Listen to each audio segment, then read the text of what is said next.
শামুকের আগে প্রথমে রং দিয়ে নাম লিখি, নাম লেখার পরে একটু শুকানোর পরে এসিডে শুকাই, শুকানোর পরে কোদাই হয়, কোদা হওয়ার পরে আমরা কাস্টমারকে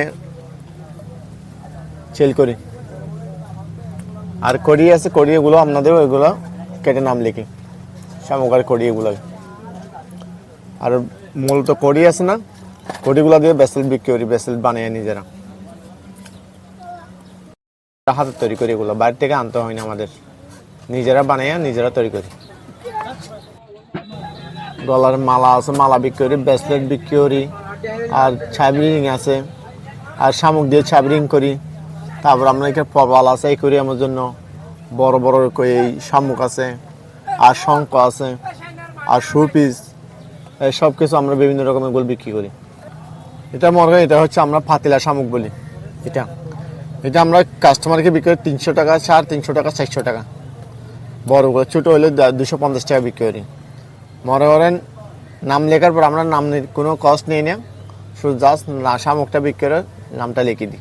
লেখে কেউ হানিমুন লেখে, মনে হয় কেউ হ্যাপি বার্থডে লেখে, কেউ জন্ম তারিখ লিখে নিয়ে যায়, কেউ আপনার গিফটের জন্য লিখে নিয়ে যায়, ওইটাই। এগুলো তো আমরা 30 টাকা 50 টাকা নাম লিখে বিক্রি করি। এমনি লিখে ছাড়া বিক্রি করি 20 টাকা 30 টাকা। আর যদি একটা কড়ি আপনার কড়ির বিক্রি করি আপনার 80 টাকা, 100 টাকা, 150 টাকা। এক্সচেঞ্জ করে বিক্রি করলাম 150 টাকা, 200 টাকা, 250 টাকা। আর এক্সটেন্সার আমরা 80 টাকা বিক্রি করতেছি, 100 টাকা বিক্রি করি এগুলো। আর এই যে এটা হচ্ছে আপনার পাহাড়ি শামুক, এটা জন্নত হয়, ওইটা বিক্রি করে আমরা 400 টাকা, 500 টাকা। এই পাহাড়ি শামুকের নাম দেখলে বিক্রি করি 500 টাকা, 550। এমনিতে বিক্রি করি 400 টাকা, 500 টাকা। আর একে মনে করেন একুরিয়ামের জন্য প্রবাল আছে, এই প্রবাল এগুলোতে আমার দেশ না, বাহির থেকে আনতে হয় এগুলো।